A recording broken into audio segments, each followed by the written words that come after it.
Break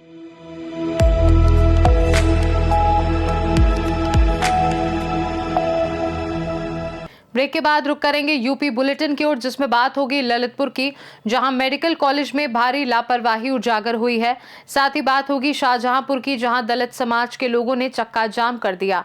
ऐसी तमाम खबरों पर विस्तार से डालेंगे नजर। ललितपुर में मेडिकल कॉलेज में भारी लापरवाही का मामला सामने आया है, जिसमें आरोपी अभिनव सिंह ने अपने जीजा की डिग्री और मार्कशीट का उपयोग कर पिछले 3 साल से कार्डियोलॉजिस्ट के पद पर फर्जी नौकरी की। आरोपी ने राजीव गुप्ता के नाम का फर्जी प्रमाण पत्र लगाकर तैनाती प्राप्त की थी। इस मामले की शिकायत आरोपी की बहन ने जिलाधिकारी से की थी। जानकारी के अनुसार आरोपी पहले भी 1999 में कस्टम विभाग में इसी प्रकार के मामले में नामजद रह चुका है। स्वास्थ्य विभाग ने मामले की गंभीरता को देखते हुए मेडिकल कॉलेज प्राचार्य और मुख्याधिकारी के नेतृत्व में 3 सदस्यीय जांच टीम गठित कर दी है और टीम ने आरोपी के घर पर जांच शुरू कर दी है, जबकि आरोपी फिलहाल फरार बताया जा रहा है। मुख्य चिकित्सा अधिकारी कार्यालय से एनएचएम के थ्रू 2022 में सेलेक्ट होके आए थे। इनका जिला अस्पताल में 2022 में यहाँ पर उनको तैनात किया गया था। अभी कल की बात है, इनकी बहन आई थी डॉक्टर सोनाली सिंह, जो कि अमेरिका में हैं। उन्होंने आके बताया कि ये जो नीचे डॉक्टर राजीव गुप्ता हैं, ये उनका नाम नहीं है, ये हमारे पति का नाम है, यानी कि उनके जीजा जी का। तो हमने साक्ष्य मांगे, उन्होंने साक्ष्य दिखाए। तब तक हमें ये पता चला कि डॉक्टर साहब जो हैं त्यागपत्र देके और कहीं चले गए हैं।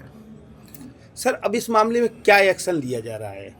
इस मामले में ये एक्शन लिया जा रहा है कि पहले तो हमने उनका त्यागपत्र स्वीकार करने की कोई बात नहीं है, क्योंकि उसमें उन्होंने ये लिखा था कि हमारी माताजी का देहांत हो गया है। उन्हीं की बहन बगल में बैठी थी, उन्होंने कहा माताजी हमारी ठीक है।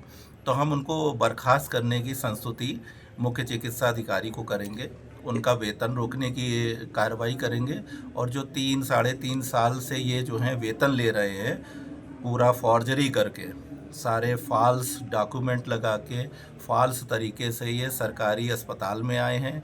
सरकारी अस्पताल में मरीजों के साथ जो भी, चलिए ये अच्छा है कि कुछ हुआ नहीं, लेकिन कुछ भी हो सकता था।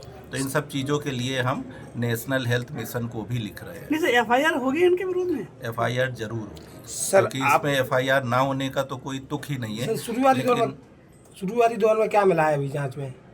शुरुआती दौर में ये है कि डॉक्टर साहब नहीं हैं, और एक रुड़की इंजीनियरिंग कॉलेज से इन्होंने बीटेक किया था। उसके बाद सुनने में ये आया है कि आईआरएस में सिलेक्शन हुआ था, वो कस्टम में थे। कुछ बात हुई है वहाँ पे, जिसकी वजह से इनको पूछा जा रहा था या ढूंढा जा रहा था, वहाँ से ये भाग आए थे। और चूँकि ललितपुर इनका घर है, तो इन्होंने ललितपुर में ये फॉर्ज चीज़ें की, जिसमें कि आधार कार्ड 2013 का है, जो हमने पता किया। 2013 में इन्होंने आधार कार्ड पे अपने जीजा जी की फ़ोटो लगा के उसको कर लिया। जितने भी सर्टिफिकेट्स हैं वो सारे ओरिजिनल हैं, लेकिन सर्टिफिकेट्स पे क्या होता है कि फ़ोटो नहीं होती हैं, तो इसलिए कहीं पे वो पकड़ में नहीं आए। राजीव गुप्ता के मामले में शिकायत आई है, फर्जी डिग्री सर्विस की है, क्या मामला है? जिलाधिकारी महोदय को श्री डॉक्टर सोनाली सिंह ने एप्लीकेशन दिया है, जिसमें उन्होंने लिखा है कि उनके भाई जो है वो उनके पति का गलत जो है डॉक्यूमेंट का इस्तेमाल करके उन्होंने यहाँ कंपनी पे नौकरी कर रहे हैं। तो उसकी जांच जो है, जांच टीम 3 लोगों की गठित कर दी गई है, जिसमें मुख्य चिकित्सा अधिकारी कार्यालय के डॉक्टर वीरेंद्र सिंह जो है सीएमओ हैं, सीएमएस स्वशासी राज्य महाविद्यालय चिकित्सा महाविद्यालय के जो डॉक्टर गजेंद्र सिंह है वो, और सीएमओ कार्यालय के श्री हेमंत कुमार जो एओ हैं, तीनों टीम गठित कर दी गई। जांच रिपोर्ट आती है। सर, इनकी नियुक्ति कब हुई थी और कितने साल से कर रहे हैं? इनकी नियुक्ति जो है दिसंबर 2022 में हुई थी। लगभग ये 3 साल से नौकरी कर रहे हैं। सर, ये जब नियुक्ति हुई थी उस समय क्या इनकी पत्रावली अभिलेख जांच पड़ताल नहीं हुई थी? ये तो जो है पत्रावली देखने के बाद और तत्कालीन सीएमओ जो थे उनसे पूछने। इनके नियुक्ति अधिकारी कौन होते हैं? इनके नियुक्ति अधिकारी जो है वो है एनएचएम के सीएमओ के यहाँ से रिक्रूटमेंट होकर के और वहाँ पर से अनुमोदन के उपरांत होता है। सर लगभग इन्होंने 3 साल में या पर मंथ कितने पेशेंट होंगे जो जबकि हार्ट जैसे संबंधित डॉक्टर बने हैं आप, तो लगभग कैसे कितने मरीजों का आडिट हुआ होगा? अब ये तो जांच का विषय है, इसको बाद में देखा जाएगा, लेकिन पहले तो जो है जो शिकायत है उसका निस्तारण किया जाए। इनकी सर FIR इन पर हो रही है, क्या हो रहा है? जो भी नियमानुसार है कार्रवाई करा दी जाएगी। ललितपुर से सी न्यूज संवाददाता विकास सोनी की रिपोर्ट। प्रयागराज में लगने वाले माघ मेले 2026 की तैयारियां जोरों पर हैं। रेलवे विभाग ने मेले के दौरान श्रद्धालुओं की सुविधा और सुरक्षा के लिए कई कदम उठाए हैं। जनरल मैनेजर अशोक कुमार वर्मा ने फाफामऊ जंक्शन का निरीक्षण किया और तैयारियों का जायजा लिया है। बता दें कि सीसीटीवी और ड्रोन कैमरों का उपयोग किया जाएगा। श्रद्धालुओं के लिए साफ सफाई और पानी की व्यवस्था की जा रही है। रुकने के लिए उचित व्यवस्था है। श्रद्धालुओं की सुरक्षा के लिए विशेष इंतजाम किए गए हैं। किसी भी परेशानी के लिए हेल्पलाइन नंबर जारी किए गए हैं और श्रद्धालुओं की सुविधा के लिए विशेष स्टॉल भी लगाए जाएंगे। इस बार माघ मेले की हम लोग को ये उम्मीद है कि जो इससे पहले माघ मेला होता था 2024 के पहले, और अब में अंतर आ गया है क्योंकि लास्ट टाइम जो कुंभ हुआ था तो कुंभ को देख के लोगों की एक्सपेक्टेशन बहुत बड़ी थी कि कुंभ में बहुत अच्छा अरेंजमेंट था राज्य सरकार का, रेल का, सभी लोगों मिलके। तो हमें उम्मीद है कि इस बार नॉर्मल माघ मेले में जैसे लोग आते थे उसके मुकाबले में ज़्यादा लोग आएंगे। उसी हिसाब से तैयारियों को देखने का एक यहाँ आज प्रोग्राम बनाया था कि हम लोगों को अगर 4 तारीख से जनवरी से लोग आना शुरू होंगे तो हमारी क्या क्या तैयारियाँ हैं, क्योंकि हमारा स्टाफ भी काफ़ी सारा स्टाफ हमें बाहर से बुलाना होता है उस टाइम में।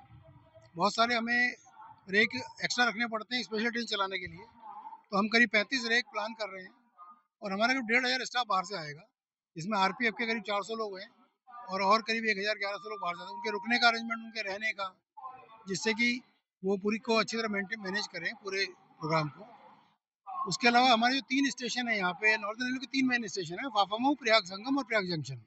इन तीनों पे कंट्रोल रूम बनाए हुए हैं जहाँ पे CCTV कैमरे की फीड है जो तीनों स्टेशनों को मॉनिटर करती है। मेन हमारा कंट्रोल सेंटर जो है वो प्रयाग स्टेशन पे है और मिनी कंट्रोल रूम हमारे फाफामऊ और प्रयाग संगम पे है।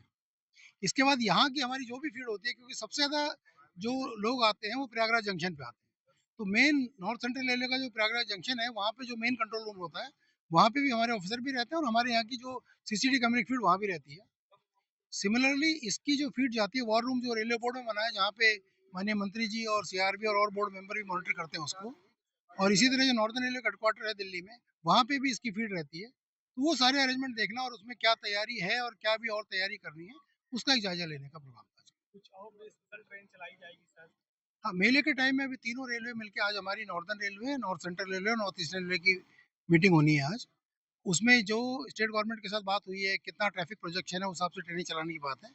तो नॉर्दर्न रेलवे में हम लोग करीब करीब प्लान कर रहे हैं कि हमारी 230 ट्रेनें एक्स्ट्रा हम चलाएंगे, स्पेशल ट्रेनें मेले के लिए। मेरा नाम अशोक कुमार वर्मा है, मैं नॉर्दर्न रेलवे में जनरल मैनेजर हूँ। प्रयागराज से सी न्यूज संवाददाता सलमान की रिपोर्ट।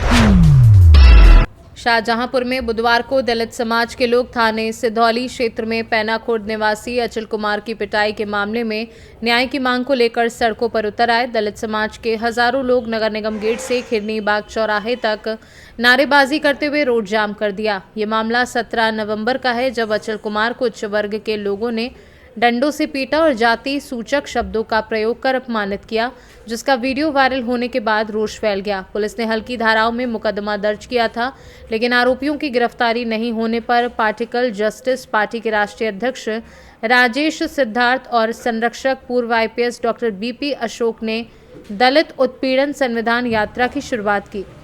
इस दौरान जनपद भर के लोग सड़कों पर उतरे और कलेक्ट्रेट तक मार्च किया, जहां सिटी मजिस्ट्रेट ने ज्ञापन लिया। डॉक्टर अशोक ने कहा कि पीड़ित अचल कुमार और अन्य दलितों के साथ हो रहे उत्पीड़न को लेकर ये यात्रा निकाली गई है, जबकि राजेश सिद्धार्थ ने चेतावनी दी कि अगर आरोपी गिरफ्तार नहीं होते और अचल कुमार को न्याय नहीं मिलता है तो पूरे प्रदेश में दलित उत्पीड़न के खिलाफ आंदोलन जारी रहेगा। हम लोग यहाँ आज इकट्ठा हुए, माननीय मुख्यमंत्री महोदय को संबोधित ज्ञापन जिलाधिकारी को मैंने सौंपा है और फिर मैंने एक सप्ताह का ये कार्यक्रम जो है लगातार चलता रहेगा, स्थगित हुआ है, कैंसिल नहीं हुआ है। अगर एक सप्ताह के अंदर इन्होंने कार्रवाई न की तो पुनः पूरे उत्तर प्रदेश से लोग यहाँ पर शाहजहांपुर में इकट्ठा हुए। देखिए, थाना सिंधौली की जो पुलिस है वो पूरी तरीके से मिली हुई है। उन्होंने आज तक मुलजिम को ना तो थाने में बैठाला और ना उनके घर पे जाके, यानी कि इतनी बड़ी घटना होने के बावजूद उसके ऊपर नॉर्मल धाराओं में मुकदमा पंजीकृत किया गया और 151 में चालान करके इसको छोड़ दिया गया। तो क्या क्या मांग है?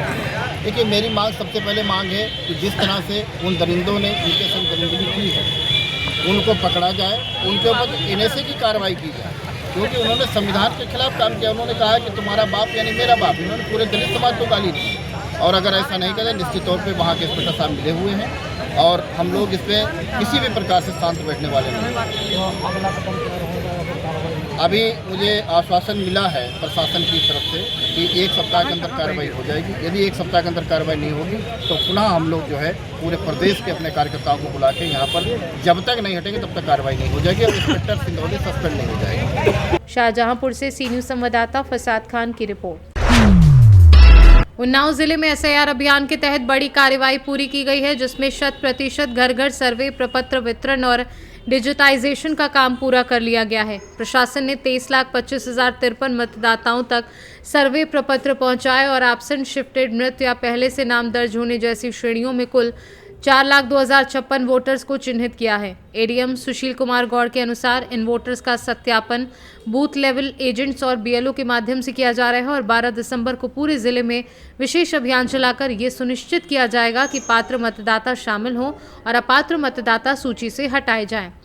जनप्रतिनिधियों को भी इस अभियान में भागीदारी के लिए सूचना भेजी गई है ताकि कोई भी पात्र मतदाता छूटे नहीं और अपात्र नाम सूची में शामिल ना हो।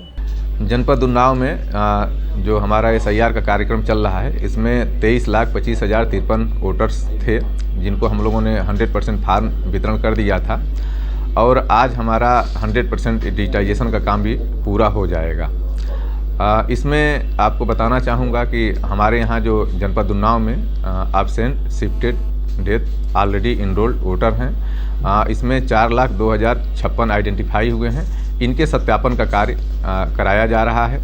इसके लिए हम लोगों ने जिला स्तरीय अधिकारियों को भी लगाया था और वो लोग भी जो BLO के द्वारा कार्य किया गया है उसमें भी सत्यापन में जो रिपोर्ट आई है अभी तक की उसमें संतोषजनक रहा है। फिर भी एक माननीय आयोग का निर्देश है कि इसमें सभी BLO और BLA के साथ एक मीटिंग कर ली जाए और उनको ASD वोटर्स जितने हैं उनकी सूची उपलब्ध करा दी जाए ताकि निचले स्तर पर भी इसका सत्यापन अच्छे से हो पाए और कोई पात्र मतदाता का नाम मतदाता सूची से गायब न होने पाए। सर, अभी तक कितने नाम हटाने का डाटा मिला है? 4,02,056 आइडेंटिफाई हुए हैं अभी तक। कोई डेट बढ़ाने की भी सूचना है? अभी डेट बढ़ाने को लेकर माननीय आयोग की तरफ से कोई दिशा निर्देश प्राप्त नहीं हुआ है। जैसे प्राप्त होगा आप लोगों को अवगत करा दिया जाएगा। सर, SIR फॉर्म में BLO को किस तरह की दिक्कतों का सामना करना पड़ा? शुरुआत में कुछ प्रॉब्लम हुई थी लेकिन लगातार ट्रेनिंग के माध्यम से उनको अवगत कराया जाता रहा और इधर हम लोगों को अब कोई किसी भी तरीके से कोई दिक्कत नहीं है। माननीय आयोग के दिशा निर्देश पे BLO ऐप भी उसमें समय समय पे अपडेट होता रहा है और उस अपडेट के बारे में भी इन लोगों को ट्रेनिंग के माध्यम से हम लोग सुचारू रूप से कार्य कंप्लीट कराए हैं। उन्नाव से सी न्यूज़ संवाददाता अजय कुमार की रिपोर्ट। यूपी बुलेटिन में फिलहाल के लिए इतना ही। बने रहिए सी न्यूज़ भारत के साथ। हर खबर आपके साथ, आपके हाथ।